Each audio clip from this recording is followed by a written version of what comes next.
Welcome back to Sonic Speed Reading. Now, we normally don't do individual issues, but we did just get done with issue 50, and I feel it's only fair we also followed up with issue 51, as this should hopefully tie up some loose ends that Ian has been working on in the background with his mini-series, and maybe set up some new plot points for Evan as she'll be taking the reins back for the foreseeable future. And we're picking right up where we left off at the end of issue 50, with Sonic, Belle, Tails, and an unconscious Kit in tow, being chased through Eggman's reclaimed Eggperial City from a whole plethora of badniks. Man, they got really obscure with some of these choices. This is really cool. Sonic chucks Belle down an alley and tells Tails to follow while he lets loose a cyclone to get rid of the badniks on their tail, still leaving him enough time to zip on down that alley and catch Belle. They take a moment to catch their breath and recollect behind a giant gear, and all they're really doing on this page is recapping things we already know. Starline was behind everything. He was responsible for Kit and Surge. He took over the city and summoned all the badniks, and as Belle herself witnessed, Starline is now dead. They're aware that Kit is unconscious ever since Tails disabled his water pack, and as far as Sonic's aware, Surge too suffered the same fate as Starline, as Sonic witnessed her get crushed by a bunch of rubble. But of course, our heroes are yet to be made aware of the resilience of Kit and Surge due to all the experimentation from Starline. And the next page wastes no time confirming that Surge is indeed alive, as she removes herself from a pile of rubble, making its way into a giant furnace. And I have seen people point out that this is probably a reference to the Sonic OVA. Either way, so far I've really been enjoying all of the landscapes on display in this new city. Anyway, this is just here to let us know that Surge is indeed alive and she will be back to cause some more problems, but let's turn our attention back to our heroes. Sonic asks Belle how she manages to know all the stuff to answer his questions, and she responds that she basically just got a bunch of data from Metal Sonic after she interfaced with him. Some of the info including a map of the city itself, as well as a record of a hangar in a district over, which is where they can grab a shuttle. So, with all this new information, they begin to plan out an escape route. And I'm getting a lot of Sat AM vibes. It's been a long time since I've seen Sonic and pals have to sneak through a giant Robotnik city. So much so that I don't think that there's any way that was not intentional, as after they managed to wrap up the plans, Sonic says, "Let's do it to it." Oh my goodness. That must be the line everybody was talking about. Sonic Twitter was getting all up in arms about Sonic saying some particular thing that was super cringy. Personally, I don't see what the big deal is. That's a wonderful callback. Wait, hang on. No, I jumped the gun there. I read that too quickly. It doesn't say do it to it. It just says so let's do it. Maybe that's a sly reference, maybe not. Either way, I screwed up. Big oof, Nick. Big oof. Anyway, Sonic sets off to catch the attention of Eggman and in turn all of the badniks that are now in his city. And Eggy is used to these games. He knows that Sonic is trying to bait him. And I love this little thing right here. Metal Sonic is already on his way out the door to challenge Sonic. He's doing this on his own accord. He has not been instructed by Eggman to head out for Sonic, as Eggy actually has to stop Metal and tell him, "Don't worry about Sonic, leave the badnik horde to him.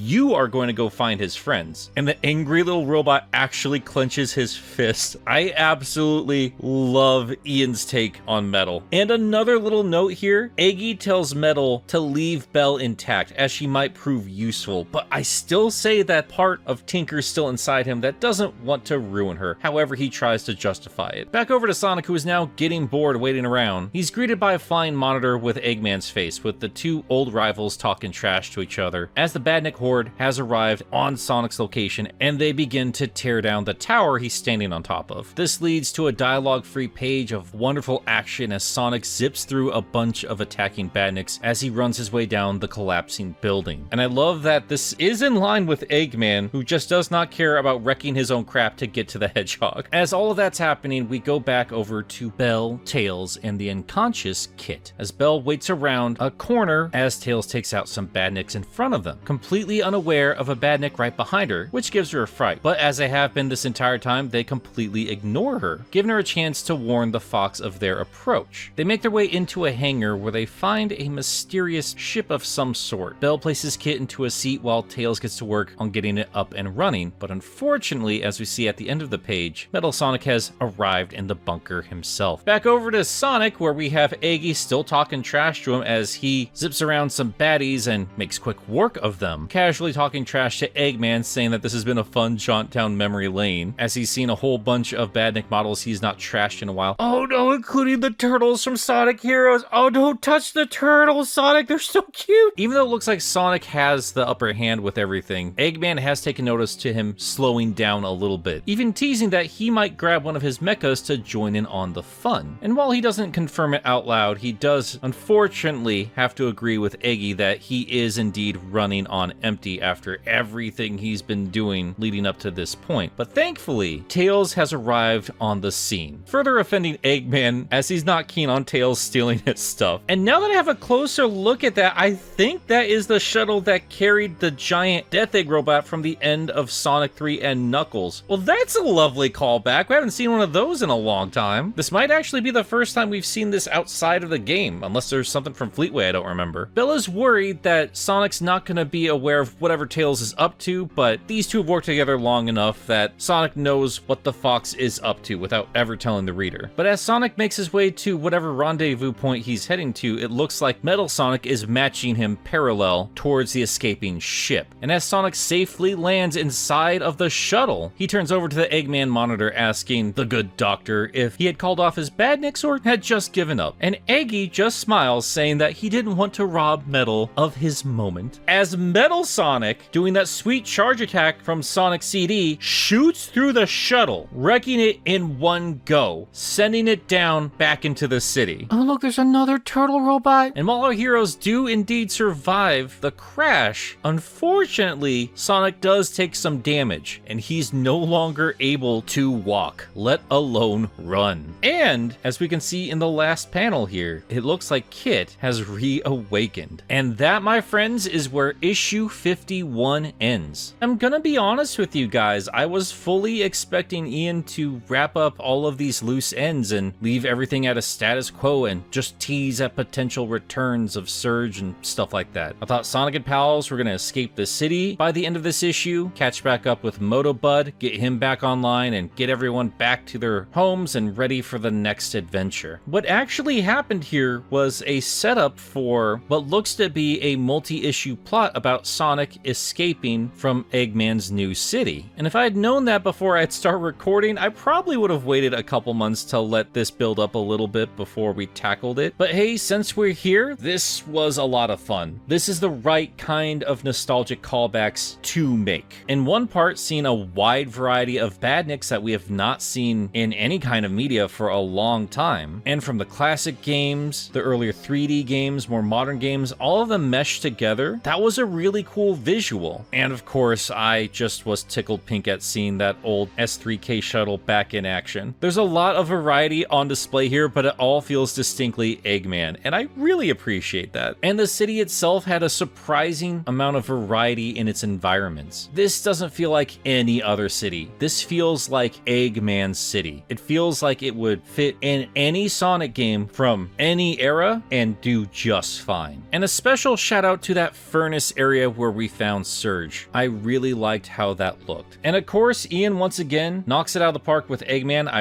really love how he writes the guy. His banter with Sonic is always top notch. And that subtle little something, I don't know if I'd go so far as to call it affection towards Belle, maybe just appreciation for Belle. I really love that you could just chalk it up to Eggman appreciating a robot that he has built regardless of whatever state of mind he was in. And while he's not aware of it, it could be the subtle affection of the ghost of Mr. Tinkle. Call him Mr. Tinkle?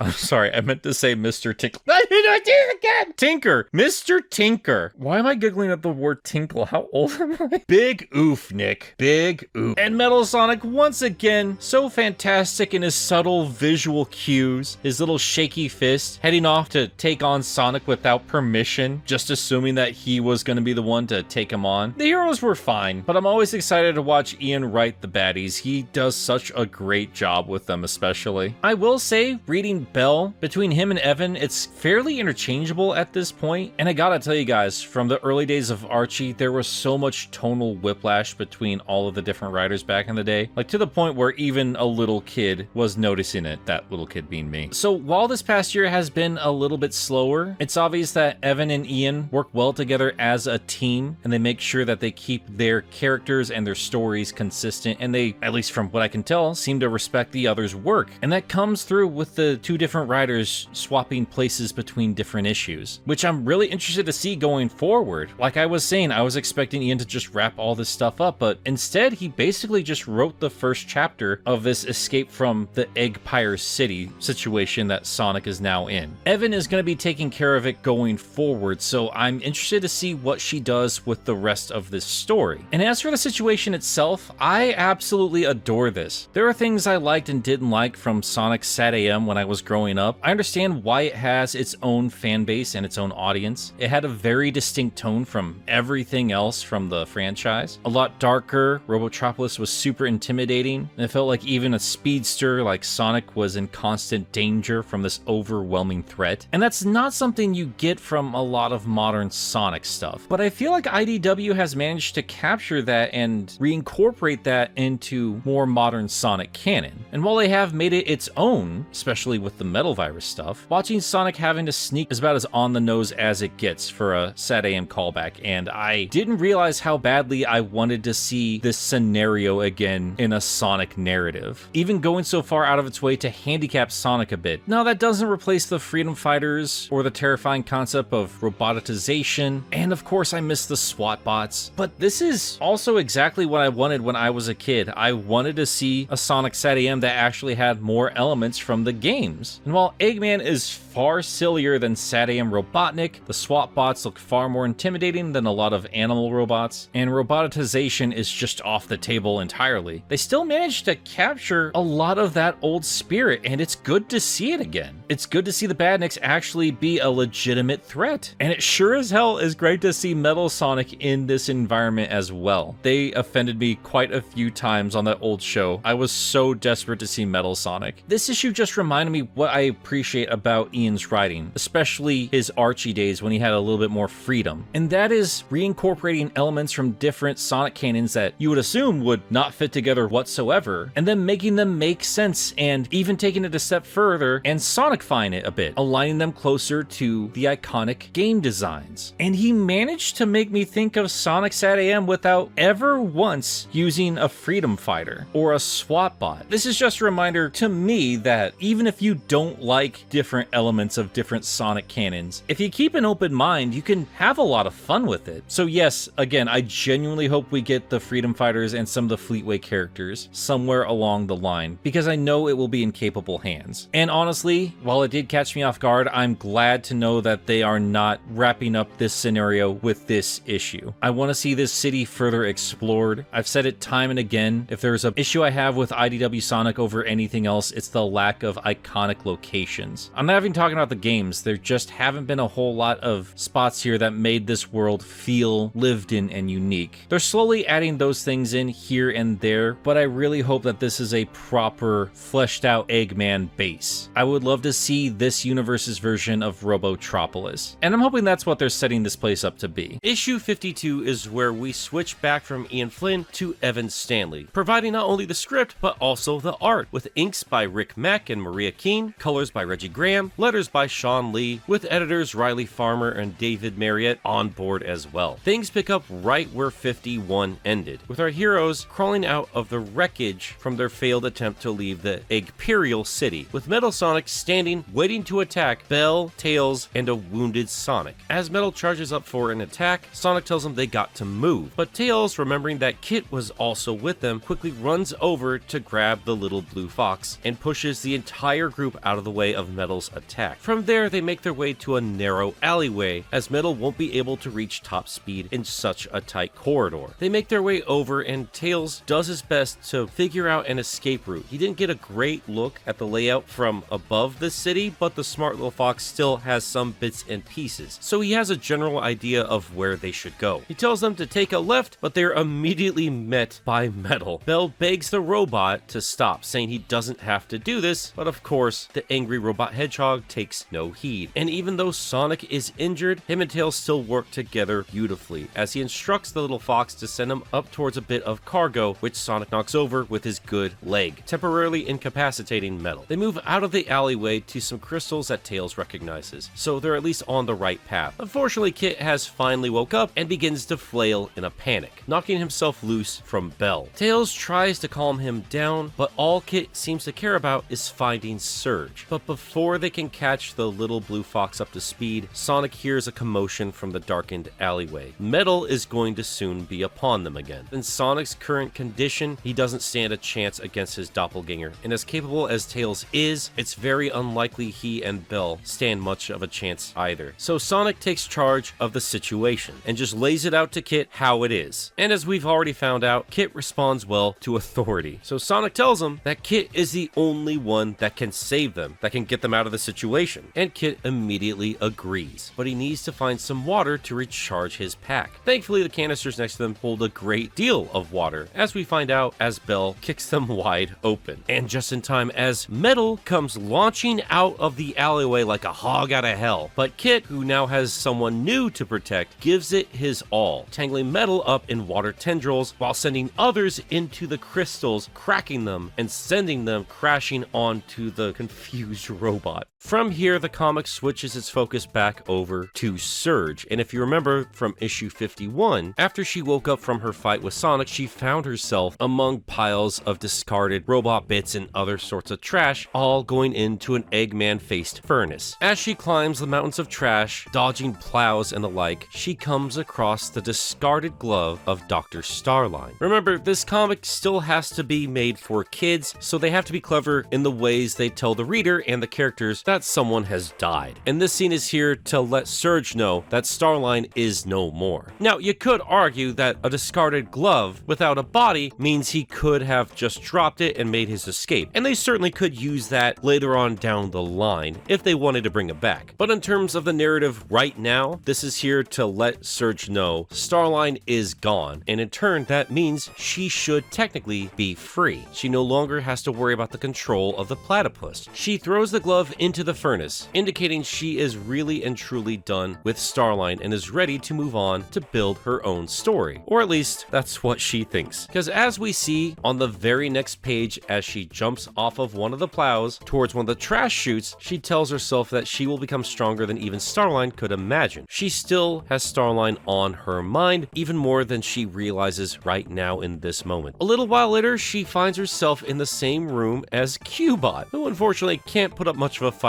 against the angry Tingrick. I know a lot of fans seem to have a lot of hate for Orbot and Cubot, but I don't mind them, and I love that Cubot here says that he knows 16 ways he can break a man's neck. Just not something I expected to read in this comic book. It got a laugh out of me. It's also a bold claim since none of these characters seem to have necks, and Surge doesn't pay him any attention anyway, as she just holds the robot by his neck and walks around the room looking at different weapons until she finally comes across a very interesting set of bracelets. Yeah, I could see that matching her fashion sense. As it turns out, this is the Dynamo Cage. As Cubot quickly explains after one single threat, it's used to harness energy, and he specifically mentions the Wisps. As the games point out, the Wisps can give you power if they allow you to have their power. You can't just take it willy-nilly, except that Eggman has been taking it willy-nilly ever since Sonic Colors. And this is actually very reminiscent to the upgrade that Metal Sonic got in that Sonic Colors Ultimate short animation that released before the game. I've always wondered if the item capsules were made by Eggman, as these designs are very similar to, well, maybe not the old monitors, but the more modern capsules. I don't know if that's ever been explained, but that would make some kind of sense, I suppose. All that rambling aside, yeah, obviously, Surge grabs a hold of the Dynamo Cage and puts it on herself. And from there, we switch our attention back over to Sonic. While we were with Surge, it looks like he and the rest of his team managed to escape escape the city as they've finally reached the wall. And as we can see with the rising sun, a lot of time has passed. And I just love the choice of colors here. I posted about this on Twitter when this originally came out, but I called this Synthwave City because that's the most fitting thing I could think of. I just love the creativity that comes out to play, not just in the line work, but also the color choice. Anyway, we see Sonic and Belle sitting atop the wall overlooking the Eggperial City, with Tails dropping Kit off on the other side below, saying that he'll be right back. Belle, exhausted, expresses her relief, saying she can't wait to get out of here. But Sonic says it's just for now. This is only temporary. He's going to have to come back here because the city is going to present a problem. But before he can finish his thought, they hear a loud noise, which Sonic has been predicting. It seems that Metal Sonic has finally broken free from the rubble that had been piled on him by his encounter with Kit earlier. Metal launches into the sky, immediately pinning on the location of Sonic and Belle. Furious, he launches full blast at the pair, with Sonic telling Belle to stay behind him. But Belle leaps in front of Sonic, getting between him and Metal. And amazingly, Metal comes to a full and complete stop before crashing into the little puppet. As we have seen before, Metal and other badniks seem to regard Belle as another creation of Eggman. And this is Metal pause, something Belle had been banking on. But unfortunately, that doesn't last, because just as she thought she had brought an end to Metal's rampage, the angry robot takes her out with one quick dismissive smack. Sonic, of course, is not happy about this, and while he's not in any condition to fight, he does put up his dukes, ready to go at it one more time. But they are once again interrupted, this time by a loud explosion, and Sonic is quick to mock Metal. Sure, Belle was a little off base in terms of making Metal stop his assault, but Sonic knows full well that regardless of how badly Metal wants to take down his fleshy counterpart, his prime directive above everything else is ensuring the safety of Eggman. And that old school sass and snark comes out as Sonic tells Metal to run back to Daddy Dearest to make sure he's okay. Metal, who does not have any means of expressing facial features, is still clearly furious because he knows Sonic is right. And without wasting another second, Metal goes rushing off to see what's going on with Eggman. Sonic, Tails, and Belle are left wondering what exactly that explosion was, but we are quick to find out as we turn our attention over to Eggman himself, waving away a fresh batch of smoke, assuming that Cubot has managed to destroy one of his prototypes. But it wasn't Cubot, it was instead Surge, now fully equipped with the Dynamo Cage, and for the first time coming face to face with Dr. Eggman. Issue 53 keeps the same creative team as the last issue, only difference is the art being done by Adam Bryce Thomas as Evan focuses solely on the story. We pick back up with the confrontation between Surge and Eggman. This is the very first time these two have properly met. Surge, of course, is already aware of who Eggman is, and Eggy in turn kinda knows who Surge is. Not really. I think the most that he knows about her is from what he's seen through surveillance footage during Starline's invasion. He's at least aware that she was in league with the platypus. But that seems to be all he is aware of, as he quickly dismisses her as a flunky of Starline, turns around and instructs his egg pawns to take her out, but also to be sure to avoid the head so they don't destroy his device. Unfortunately for the good doctor, it seems that Surge has figured out how to use the Dynamo Cage, as the egg pawn shots, instead of taking her out, begin to swirl around her. And as we see from the bracelets, they are charging up, taking in all of that energy. Eggy freaks out, saying that that's not how the Dynamo Cage is supposed to work, which is interesting. The device seems to react to Surge's inherent electric abilities in a unique way, and we will touch upon that in just a little bit. Point is, right now, Surge has been boosted and shoots over to Eggman, saying that the Dynamo Cage is now hers, and she's going to use it her way. And then says that he is lucky that he's not at the top of her hit list, as she rockets off, I'm assuming, in search of Sonic. When you consider everything we know about Surge at this point, it's a little weird that she doesn't take the minute to just remove Eggman from the board completely. I mean, obviously they're not going to kill off Dr. Eggman, I understand understand that. And who knows, maybe there's some more going on with the character than we initially realize here. Maybe she doesn't actually want to kill anybody. But considering her love of destruction and other things we're going to be seeing later on in the story, it did feel a little tropey to me. The plot armor is strong on Egg Boy. But yeah, best not to overthink it. This scene is really only here to establish some kind of meeting between Eggman and Surge, and we've gotten that out of the way, so let's continue. Surge blasts through the wall and shoots off over the city, and I absolutely love the layout of this page here. She lands in a nearby canyon outside of the city limits and takes a moment to congratulate herself. She made Eggman look like a chump, she got an incredible power boost. So yeah, while her first encounter with Sonic didn't go great, she did come out of this stronger than ever before. Unfortunately, her self-celebration is cut short, as a familiar voice from behind her makes her freeze in fear. She turns her head to see none other than Dr. Starline. The comic quickly establishes that this is all in Surge's head. Starline is still dead as far as we know in terms of the overall narrative, and imaginary Starline goes on to explain that the Dynamo Cage has Surge on overdrive. And that includes her brain, not just her physical abilities. I'm not entirely sure why Surge would have that information readily available within her own head to explain it to herself, but the explanation is appreciated. We weren't going to be getting it anywhere else, and I do also love they take a moment to say how weird it is that Starline is the one giving her counsel. His presence alone says a lot about her mental state. The story is going to continue to explore that, and in turn we will as well, but for now, all you need to know is that Starline, while dead, is still a lingering presence in this book, and more specifically to Surge herself. I gotta say, I really love that his face is constantly in shadow, giving him a creepy, otherworldly sort of a vibe. They're not going to keep that forever. It's mostly just for this initial interaction. And while Surge clearly has a very bad reaction to the presence of Starline, and she is aware that the Dynamo Cage is responsible for all of this, through Starline she reasons with herself that without the Dynamo Cage, she was beaten, weak,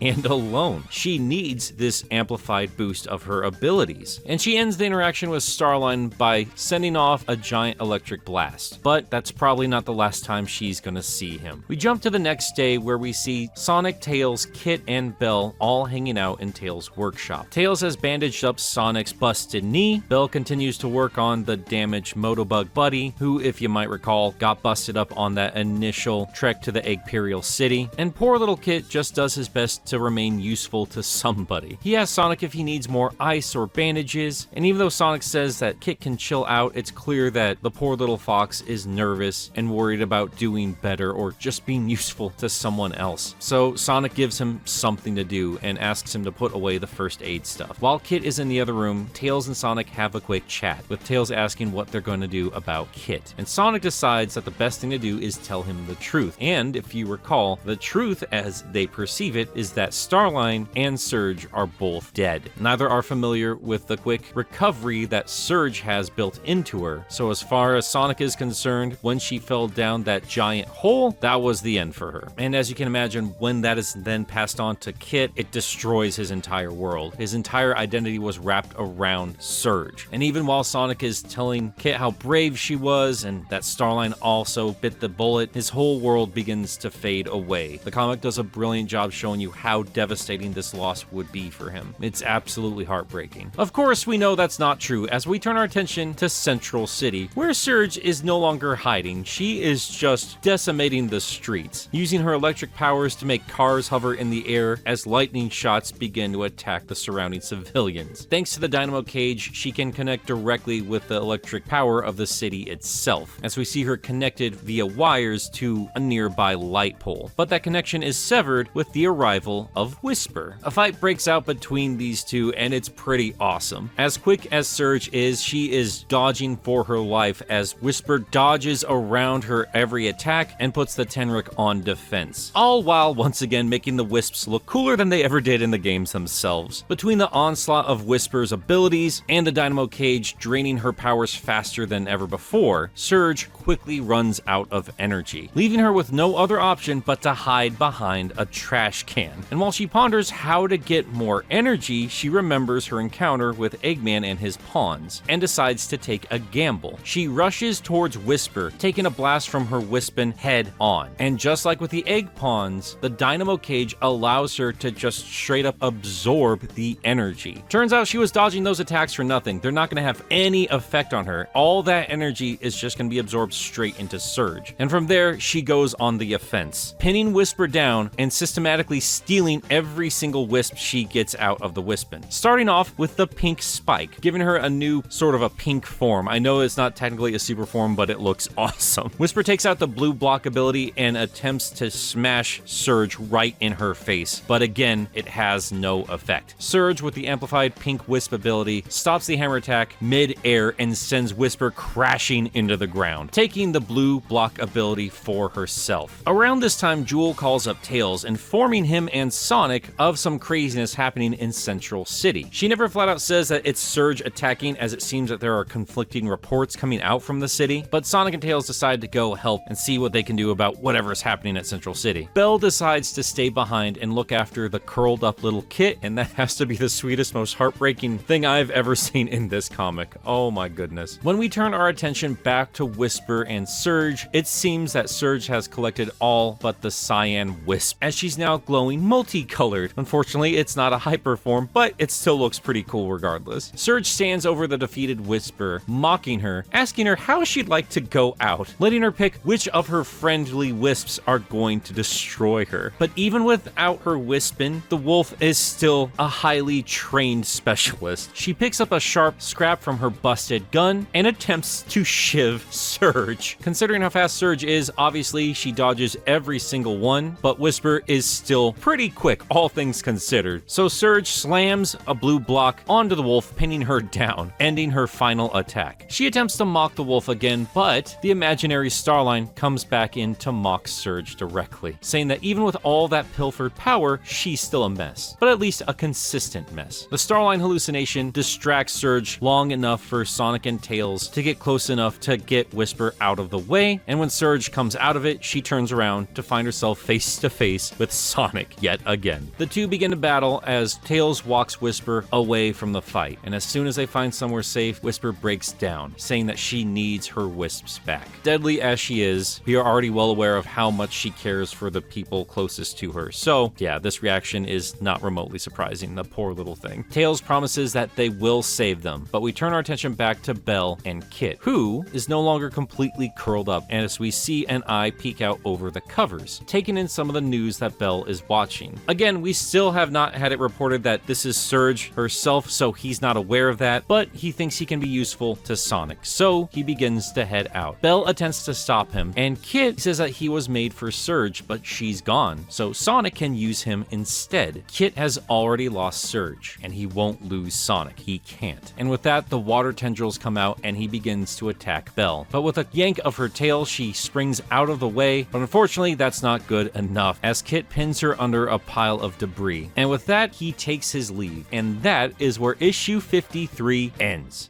Issue 54 yet again keeps the same creative team, but the art switches back over to Evan Stanley with the addition of Natalie Haynes. And we pick right back up with the fight in Central City between Surge, Sonic, and now Tails, who is doing his best to help out his still injured friend. They're attempting to keep the attention on them as opposed to the rest of the city, and Surge seems to have a hard time hitting them with her electric abilities while they're airborne, so she instead spin dashes off a ramp and smacks into both of them with an electric spin ball, knocking Tails out and inflicting further damage on Sonic's already busted leg. But Whisper's not out for the count completely, as she still has the cyan wisp at her side, and she sends it over to merge with Sonic, and quickly goes on the attack, shooting off of diamonds littered across the battlefield by Whisper, smacking into Surge over and over again, forcing her to go yet again on the defense as she puts up a bunch of blue blocks to stop the attacks. This gives her a moment to recover, and again, as quick as she is, can pinpoint where Sonic is going to blast off to, and with the right timing, manages to stop his laser spin ball, absorbing the cyan wisp. Tails has to hold Whisper back, having lost her final wisp, telling her they're not giving up on them, and he actually has an idea. Meanwhile, while Surge comes to grip with the last bit of energy, Sonic reprimands her, saying that the wisps are thinking, feeling creatures. But Surge doesn't care. She says that she's sick of Sonic and his holier-than-thou grandstanding. But Sonic's not giving her all the attention in the world as he notices Tails trying to grab his attention, waving at the hedgehog and pointing towards somewhere. So Sonic tells Surge to hold that thought as he blasts off to wherever Tails was pointing to. And that place happens to be a tool shop. Tails tells Sonic to hold off Surge up here while he works on something downstairs. Sonic really doesn't have a choice but to agree to these terms since Surge is right on their tail and arrives at the tool shop using the Cyan Wisp to shoot off eye lasers. Surge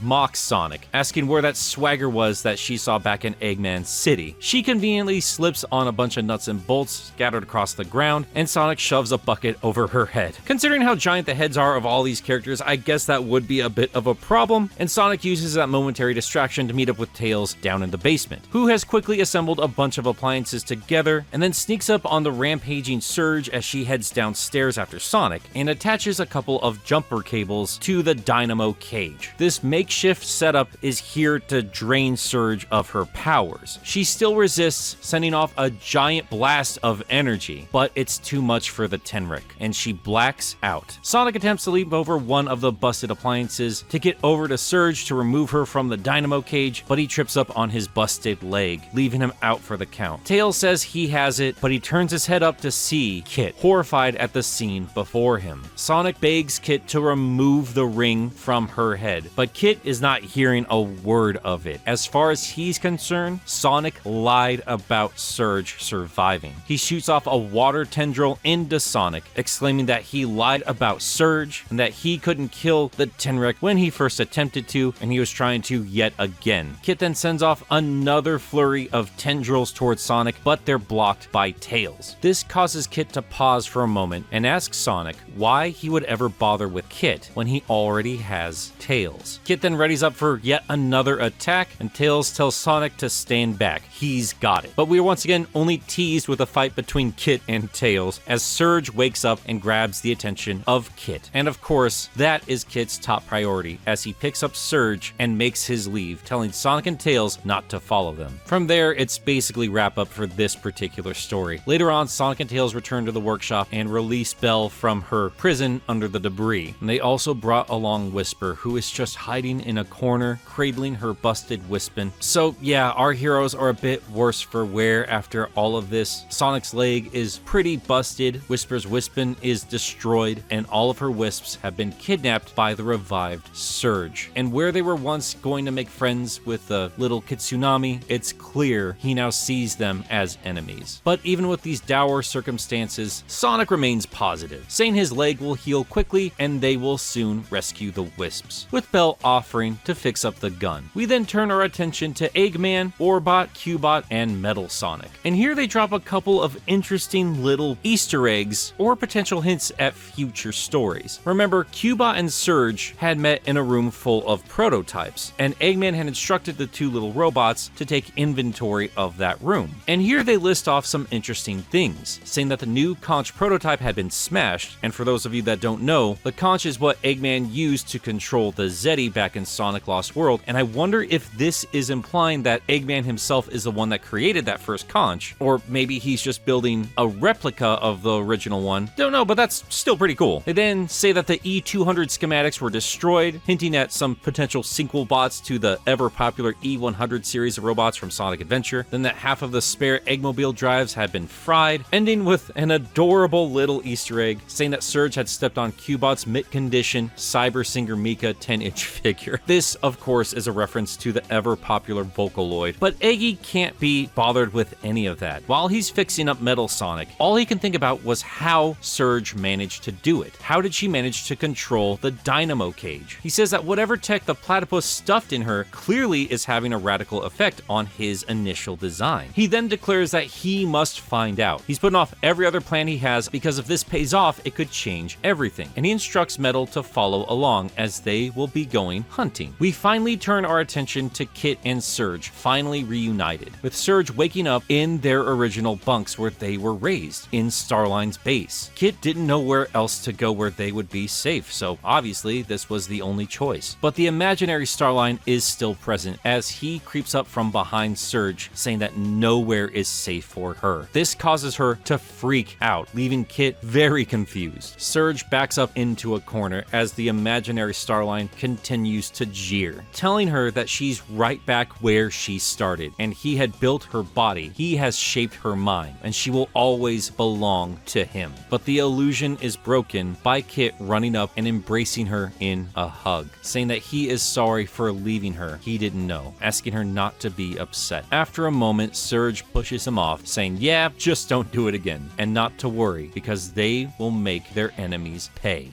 And that, my friends, is where issue 54 ends. We still have some more story to go. Obviously, they've set up all of our characters and their motivations, but as we can see with Kit and Surge, there's still a lot more to explore with them, at least emotionally. They're tackling some very heavy themes with these two characters, and that will come into even further light with the next few issues. We will examine this further as we carry on with the story. I am appreciating how much time they're taking with these two characters and really showing how different they are compared to other copy Sonic enemies from the past, and again exploring some emotionally intense things that you don't normally see with this particular franchise. We pick back up in the abandoned Starline base with Kit rerouting all of the power of said base into Surge herself in preparation for Sonic's attack, which they are assuming he will do. And they're not wrong, as Sonic and Tails are hot on their trail, as Tails has used his Miles Electric, that yellow iPad he always uses, to track down the energy source of Surge, which probably is a super easy thing for Tails to do, let's be real. But right before they're about to enter, Sonic is rushed by Metal Sonic, who is jonesing for a rematch. Shortly thereafter, Eggman shows up in his Sonic Adventure 2 Egg Walker, and I love that it's drawn like it's a low poly Dreamcast model with all the hard angles in places that it really doesn't need it. That's adorable. And this is a really funny little interaction between Tails and Robotnik. Both of them are here to track down Surge for their own separate reasons, and neither group was expecting to run into each other, and Eggman's yelling at Metal Sonic because he didn't order him to run along ahead, but as soon as he sees Tails, he assumes that Sonic is also there, and quickly realizes why Metal went in before he did. So yeah, while Metal Sonic can't deviate too much in terms of his characterization, there is still a little bit of a rebellious streak in his coding whenever it comes to Sonic himself, and there's going to be a lot of fun little moments between all of these longtime rivals as we get further into the story.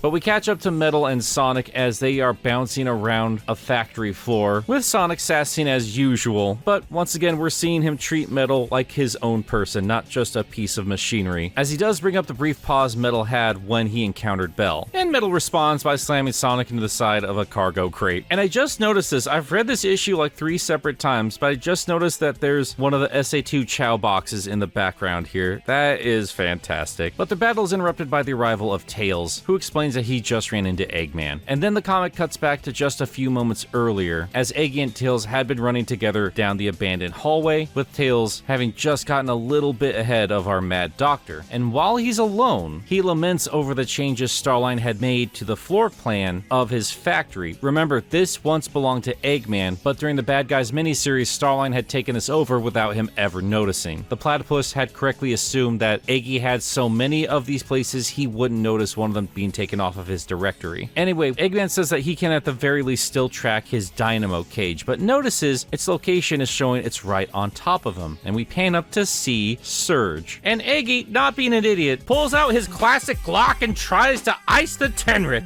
I'm so glad they brought that stupid thing back. Surge, being as quick as she is, manages to dodge a shot, lands on the walker, but Eggy grabs her by the hair and just chucks her behind him into his army of egg pawns. So that's twice we've seen the Glock, and that's twice we've seen Eggman manhandle the animals. Hopefully they don't make that too common of a thing, but I still think it looks pretty funny. Anyway, as you'd expect, Surge quickly takes out the pawns, and then has a brief battle against Eggman and his walker. And as you'd expect from Adam Bryce Thomas, it looks insanely beautiful. And it's cool to see Eggman utilize all the different functions of the walker, shooting off the classic missiles, and also using the boosters to blast fire on Surge herself. But remember, she still has the wisps in her arsenal, and she makes use of the cyan laser and blasts the leg off of the Egg Walker. And that definitively proves that Sonic Colors is a much better game than Sonic Adventure 2. That's just how the rules work. I don't know what to tell you guys. That's how you review games. What's interesting here is that Surge doesn't immediately go after Eggman once she takes down the walker. She instead rips out the Chaos Drive, charging the thing. You know those crystals that you would pick up in Sonic Adventure 2? Those are canon in the IDW IDW universe. So we got power sources from Sonic Adventure 2, Sonic Heroes, and yet not a single ring has showed up in the series yet. But yeah, this is interesting. This is once again showing us that the Dynamo Cage is allowing Surge to absorb energy from just about anything that can conduct it. And we see she has quite the rush once she takes the Chaos Drive into herself. But while she's riding that wave, Eggman begins to frantically type in his private codes into a nearby number pad on the factory floor. Assuming that while Starline has put his name all over the place in the base, he still didn't know the private access codes. Unfortunately, he's quickly proven wrong as he's greeted by Starline's voice, talking crap to the good doctor, saying that his little cheat codes weren't as well hidden as Eggman thought. This also grabs the attention of Surge as she begins to charge up, ready to attack Eggy. And just look at the face Adam drew here. This is absolutely nuts. But of course, a yell from Eggman calls the attention of Metal Sonic, who ends the fight between Sonic and Tails and rushes to rescue Robotnik. And Sonic and Tails, being the heroes they are, of course, follow close behind. Metal shows up with Surge having pinned Eggman to the floor. The two knock her loose and send her flying, and she's stopped as Sonic puts his foot up. And what's happening here? Adam can't draw a Sonic comic without some questionable stuff happening in it, I swear to God. Anyway, yeah, Surge quickly realizes that the two long-standing enemies have teamed up, so she makes her retreat. And yes, of course, I see the lovely little nod to the Sonic OVA here with Eggman and Metal Sonic. I'm not gonna catch every single reference here, guys. Every time I put a comic video out, I swear to God, there's someone like, I'm surprised you didn't mention this. I see them. I just don't mention every single one of them. But yeah, Surge retreats into the rafters in a panic, and she huddles up in the dark by herself, saying that no matter how strong she gets, they'll find another way to hurt me. Hurt us. So hold that in your mind, because we're gonna have to get back to that after we're done with these comics. Soon after, Surge regroups with Kit. She lets the little Blue Fox know that Eggman and Sonic are working together, and they have to go through with the plan. And Kit lets her know that he has locked out all other routes in the base. So wherever Sonic, Tails, Eggman, and Metal are, they are stuck there. And we turn our attention back to those two groups. And while briefly explaining what's happening here, it's basically these guys coming to a truce so they can deal with Surge. I once again have to recommend you go and read this stuff for yourself, because the art, facial expressions, and snippy banner on display here are top notch. Eggman and Sonic shake on their truce and begin to make their way through the only route they have through the base. Sonic says it sounds like a trap and it sounds like fun, and Eggman responds, if I knew you were enjoying them, I wouldn't have made so many. Okay, so that's the one thing I will point out. I love that they talk about, well, basically level design in Eggman bases in the games. That's a cute little reference. As they make their way through the base, they come across a room filled with glowing green containers, the same ones we saw Kit and Surge come out of way back in the day. And it seems there are still some life forms in a couple of those tubes. I don't know if those are shaped like anything specific. My immediate thoughts are a space pirate from Metroid and a Pikachu, but let me know what you think. This room is here to basically catch these characters up with what's going on with Kit and Surge, stuff we've known already for months, as we've had all of this explained in the Imposter Syndrome miniseries. I love all the cute little references to the game themselves with the spin dash and the homing attack, as well as a lot of fun concept art of Kit and Surge actually being portrayed here. But yeah, this is the very first time all of these characters have come to realize what Kit and Surge actually are. Starline made them. And Eggman's actually very impressed, pointing out all the crazy things Starline had done to them. Biomodifications, cybernetic augmentation, neural conditioning, and he built this all in a cave with a box of scraps. Sonic says, if I didn't know any better, I'd say you were impressed. And Iggy responds, yeah, he is. It's a remarkable achievement. He even says Dr. Starline possessed one of the finest minds he had ever encountered. And Tails rightly points out, all Starline ever wanted was Eggman's recognition. If he had just complimented the guy once, they could have avoided all of this. Eggman says he'd never do such a thing, and when Tails says, you just did, Eggy says, not at all. Admitting the skill of a bested enemy only proves my brilliance. It's a quick little scene. It's really only here to get every character on the same page. They now know as much as the audience, but in these brief interactions, they really do a fantastic job laying out what these characters are all about and how big of a dick Eggman actually is. I love his characterization in this book. From there, they move into a giant room filled with multiple stories with more cylinders filled with green goo. Sonic calls out saying, hey, we're here, we know you're watching us, and Surge and Kit Kit just walk out from behind one of the giant canisters, not saying a word. And I have to wonder what the point of this was. Was this to show them on more neutral ground? It's just, I don't know. I feel like I'm missing the purpose of the art here because there's just so much weird empty space in this panel. And usually these guys, Adam especially, are very good with their page layouts. So I don't know if this was originally space for extra text and they just took it out, or this is maybe made to portray these two characters as actual people as opposed to crazy ass monsters. I don't know. I think I'm missing something here, so I'd love to hear your interpretations. I know I'm spending a lot of time on this one silly panel. It's so weird. There's just no ceremony to it whatsoever when apparently they have this big plan to finally take out Sonic. But yeah, speaking of the Hedgehog, after he's learned everything he did about Surge and Kit, he once again tries to solve the problem without raising fists, just asking her to hand over the dynamo cage and calling it a day. But Surge responds with a Vegeta pose, letting him know, nah, it's going down. And that's where issue 55 ends, with Surge and Kit taking on Sonic, Tails, Metal Sonic, and Eggman. Issue 56, as you'd expect, opens up with a beautiful splash page, showing all of the players here going at it in a giant free-for-all battle. Tails and Kit are facing off, as you'd expect, and Surge is taking on Sonic and Metal Sonic all by her lonesome. Once again, as it always happens with Tails and Kit, Tails is just on the defense, knocking away the water tendrils and telling Kit he doesn't want to fight, but he will not let Kit hurt Sonic. Kit, without a word, just turns away and makes a break for it, with Tails asking to wait. But we turn our attention back to Sonic, Metal, and Surge. And you can tell, even with all of her power, she's having a really hard time keeping up with these two hedgehogs. But she notices Eggman trying to slip away, so she turns her attention over to him. But this is a ruse. She's using the ever-predictable nature of these two hedgehogs against them, as she knew Metal Sonic would disengage with whatever battle tactic he was up to just to rescue Eggman. She blindsides Metal,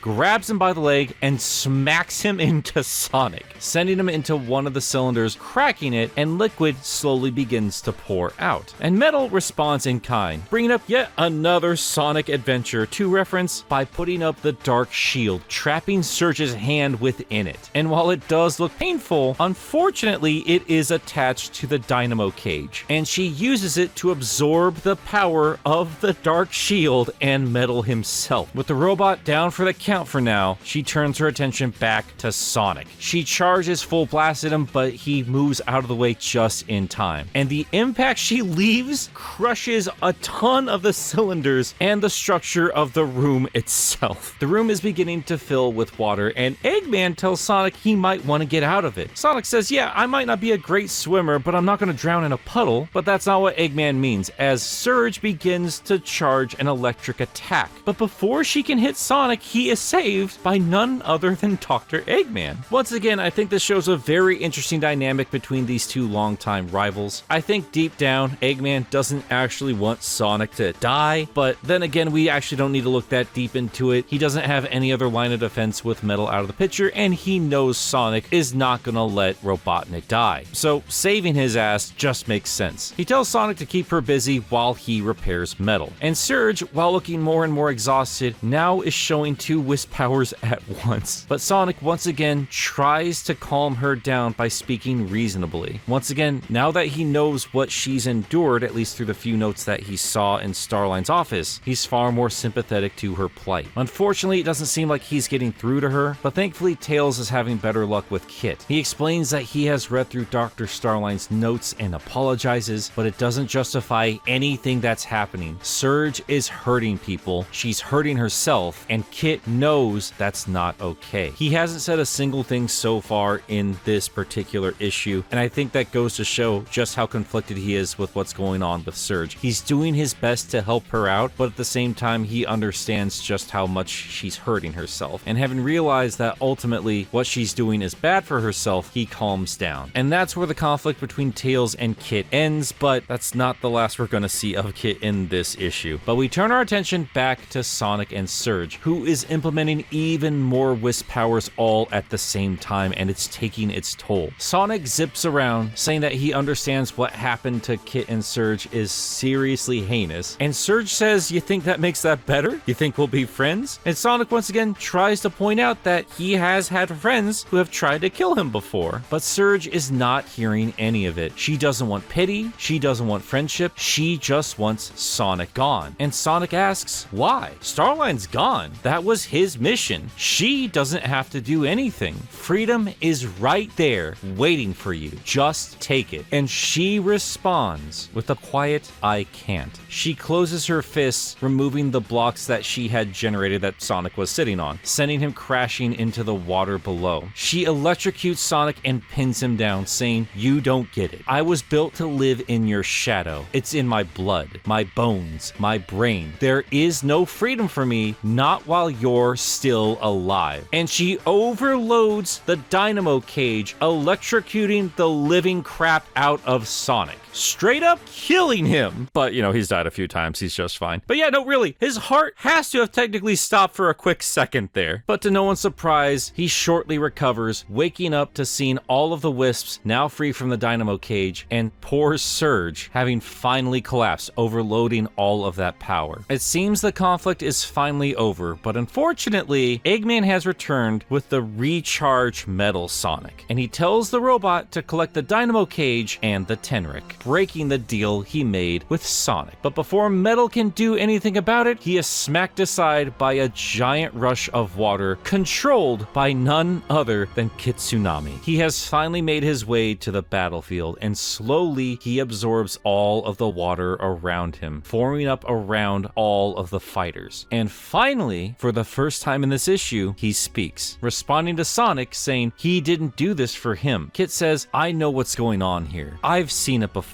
Starline, Eggman, you're all the same. You don't need me or Surge. You want us. All that matters is what we can do and how you can change us so you can prove that your way is right. I'm going where I'm needed, and that's with Surge, and I'll bury you all here along with our past." Calmly saying all of this while he takes all of his water tendrils and lifts Surge up carefully into his arms and brings the place crashing down around Sonic, Metal, Eggy, and Tails, doing a mic drop and an entire bass drop. This kid is nuts with this power. Of course, everybody makes a break for it, but as Tails tries to fly Sonic out, he's hit in the head by a giant piece of concrete, so Sonic takes over the rescue, grabbing up Tails, leaping from falling pieces of concrete, desperately reaching out, not getting a great grip, but thankfully Tails comes to and helps both of them finish up their rescue. The two crawl out of the rubble, looking around, and while Tails is about to ask, "Do you think Eggman made it or not?" before he can even finish his question, Sonic says, "Nah, he thinks Eggman's still alive." And in the background, we see Eggy is, indeed, alive. Sonic and Tails stare at the Doctor furious, but as per usual, decide to let him go. The two groups part ways back to their same old dynamic, and that is where the story ends.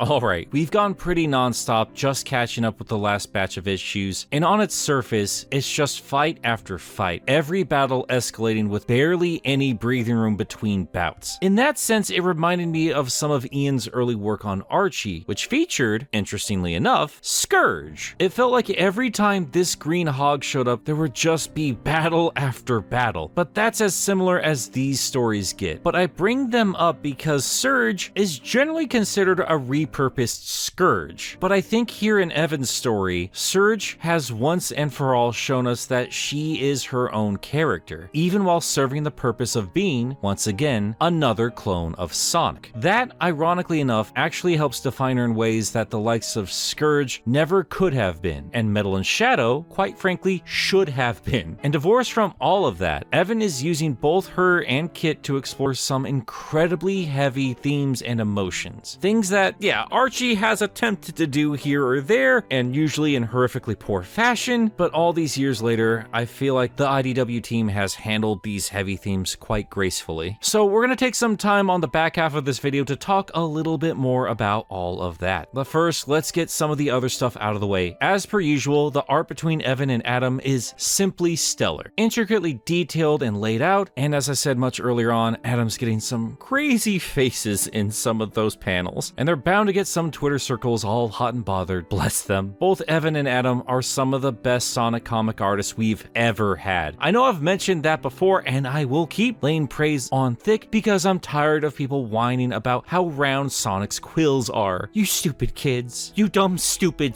dumb kids. You don't understand. But I'll make you understand. Look, I've gushed about the art and commented on the interesting dynamic Sonic has with both Metal and Eggman, and I've already been a fan of Evan Stanley's writing, but I feel like she's playing a little bit more with Ian's tools these last few issues, with a much heavier focus on action and fights, but letting them get emotionally intense in ways I've not seen in previous arcs she's done, especially when you consider the finale of this fight, giving us some of the rawest bits of violence we've ever seen in a Sonic book. Like I said, Sonic was straight up murdered for a second there. And yeah, like I previously mentioned, we've seen Eggman pull out a Glock before, we've seen him power bomb an animal before, we've even seen Sonic and Metal team up before. So yeah, while those moments are still cool, they don't hit quite as hard because we've seen them before and quite recently. But that said, the fights aren't the most interesting things on display in these comics. While we have Sonic and Tails and Eggman and Metal Sonic, make no mistake, this story belongs to Surge and Kit. Even if Kit didn't talk at all for most of issue 56, he still managed to make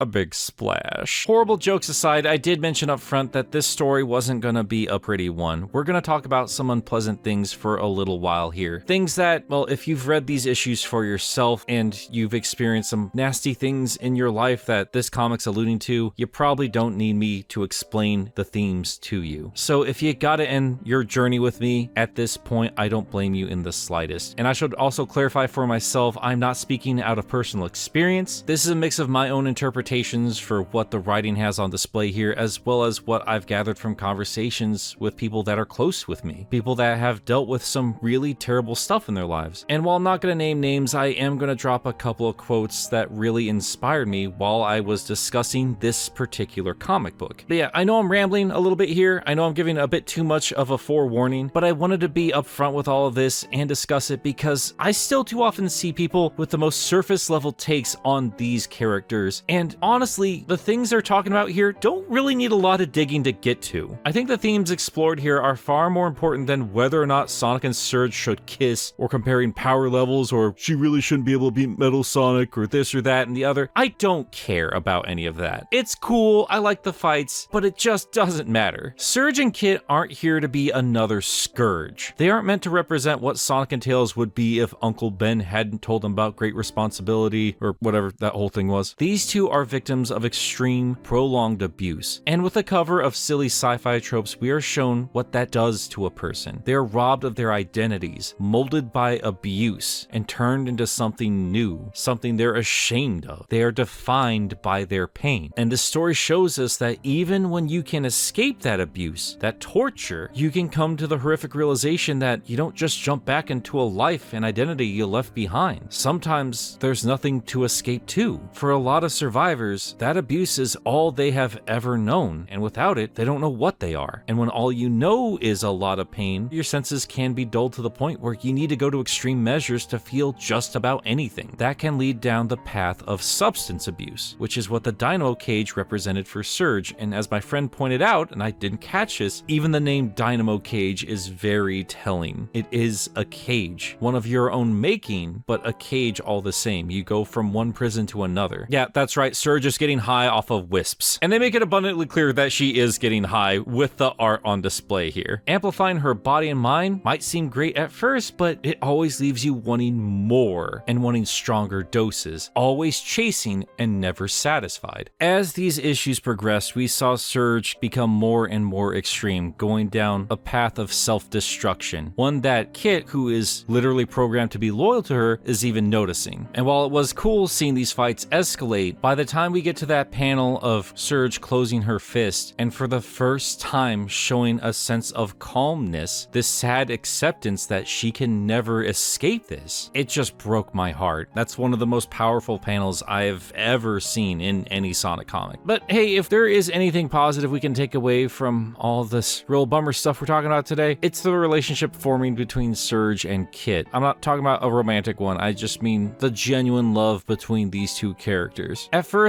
it seemed like another Dark Mirror situation. It's showing an unhealthy version of Sonic and Tails and their sibling relationship, with Surge being uncaring and verbally abusive, while Kit was unhealthily codependent on Surge herself, and the care was literally programmed into him. But throughout the Imposter Syndrome mini-series, we saw them form a genuine bond, and I think that was properly solidified here in these last few issues, with the key turning point being where they reunited back at Starline's original base. The very last time we saw the Starline hallucination, when it was at its absolute worst, that is where Kit jumped in with a hug, and we had this beautifully sad panel of the two of them silently embracing each other in this quiet room, trapped in the darkness but trapped together. There's a kinship in their shared trauma, and it's not just on Kit's end of things. We see that Surge is growing to love him too, even while she's dealing with another panic attack after she realizes that Sonic and Eggman are teaming up, and no matter what kind of height she reaches, they'll always drag her back down. Even when she's huddled in the fetal position in the dark, worried about them hurting her, even then she corrects herself and says, us. Never once in that power-fueled rampage did she ever turn that hatred or rage onto Kit, when she was so quick to do that when we first were introduced to her. And Kit, we also see, evolves his love as well. Again, it was programmed into him, he was designed specifically for her, and throughout even this story we saw just how unhealthy his mindset is about his relationships. But during, I think, this last issue especially, when he was as quiet as he was, we really saw him figure all of that out. At least I hope we're seeing that anyway. I'm sure there's still more to go with these two characters. But while the relationship at one point was artificial, it now is becoming something genuine. They may never be full-on good guys, they might never come to terms or come to peace with Sonic and pals. Who knows, maybe Surge can break the spell in her own brain now that Sonic technically died. Whatever they do with these characters, I think the bond between them matters more to me than whatever they share with any of these other characters. It's complicated, it's not perfect, it's not the healthiest thing in the world, but that's all they have in this world. And the fact that they care as deeply as they do for each other is something special, and I think that was beautifully put together here. They really took the dark doppelganger concept and recontextualized them in very powerful ways, and dealing with a lot of heavy themes that you might not think is appropriate for a Sonic the Hedgehog comic book, because yes, I'm sorry guys, this is still something that has to be appropriate for kids. At the same time, when it comes to this kind of abuse, this usually, unfortunately, happens to a lot of kids. And there's not a lot of great media out there that really can help convey that. I mean, yeah, I'm probably gonna get demonetized just for talking about this, ironically enough, because YouTube wants to shield kids from some terrible things in the world, but unfortunately, for a lot of children out there, this is their reality, and they don't have a lot of sources that can really help them come to terms with that. And I'm not saying that Surge is here to teach us a lesson. I'm not trying to say that this is an after-school special or some nonsense like that. And I'm also not saying that if you have bad things happen to you in your life, you will turn out as a bad person. I just feel like Surge is a representation of all of those emotions. Whether it's moral or not doesn't actually matter. She feels like an outlet, which I guess is appropriate for an electric-based character, and I think that's apparent in the art and the writing, and also the fact that Evan wrote on Twitter that this particular issue was a tough one to write. I don't know her, I don't know her life, but this felt like it came from a personal place, and I think it just made the storytelling that much more powerful. And not just in a self-insert character, nothing like that. These are professionals. Because even if you can't relate to what's happening with Surge and Kit, they still add an extra level of spice to this world and to these evergreen characters that have to remain the same. There are a lot of moments where you see Sonic and Tails make subtle shifts shifts in their facial expressions, when you have Kit and Surge calling them out for their relations to each other and with their enemies. I really do think Surge and Kit do a proper job of being a dark mirror. Again, something I've always had a problem with when it comes to Shadow, but that's for another conversation at another time. And just because I mentioned Shadow, there's going to be essays in the comments. This video's not about him, but just in the sense that it really turns the mirror back on to Sonic and Tails and really makes them think about how they handle the situations with Eggman and with each other. They see each other as brothers, they love each other, but as we saw with Sonic Frontiers, and I think with some of the storytelling here in the comic, I do think there's some deep-seated insecurities that Kit flatly calls out on occasion. And I think his presence brings some of that up to the surface for Tails, just as it does for Sonic when he is called out by Surge. I really love that last little interaction between Sonic and Eggman. As we saw through these last couple of issues, they almost have a friendly relationship with each other. Sure, they fight all of the time, but they've known each other for a very long time. Eggman literally saves Sonic on a little occasion there. And while yes, Sonic and Tails once again let Eggman and Metal go off and do their thing, there's a dirtiness to it. There's almost a shame to it. Sonic looks furious, but I feel like some of that fury is with himself. I think he walks away from that feeling a little disgusted. And yeah, I did say I was getting sick and tired of Sonic's morals being called out all of the time. That is kind of the point of Surge, and I thought they handled that in a very tasteful way here. And of course, Kit. Holy cow. It was crazy seeing him come into his own during the run of these books. We know just how much potential he has, and I think he's come to terms with that. Having been torn with how best to help Surge through this entire run, finally come to terms with it. And while, yeah, he doesn't end up as one of the good guys, I do think he did a brilliant job really calling out Sonic and his morals and really telling him and the reader, hey, just because you think you're right doesn't mean you're always right. That was a much better interaction than that quick little back and forth Sonic had with Zavik just ending the conversation with, oh, fair point, I guess. I've seen so many people waiting for the comic to prove Sonic right, and I think this scene here really shows us, no, that wasn't the point. That was never the point. But yeah, I could dig much deeper into that, and I think we might have to. I'm going to hold off a little bit more on examining Surge and Kit until we give them their own video. But yeah, as far as I'm concerned, this was one of the best little runs we've had so far in IDW. I've loved Ian's work. I've loved Evan's work. I've had a great time with this book so far, but I think this was one of the most powerful bits of character building between everybody on display here. And I really think Evan's finally coming into her own as the main writer of IDW Sonic. Be it the slower, more subtle stories or these crazier high energy ones, I'm really excited to see what she does, and also with these other writers too, as we will talk about during a certain March-themed marathon.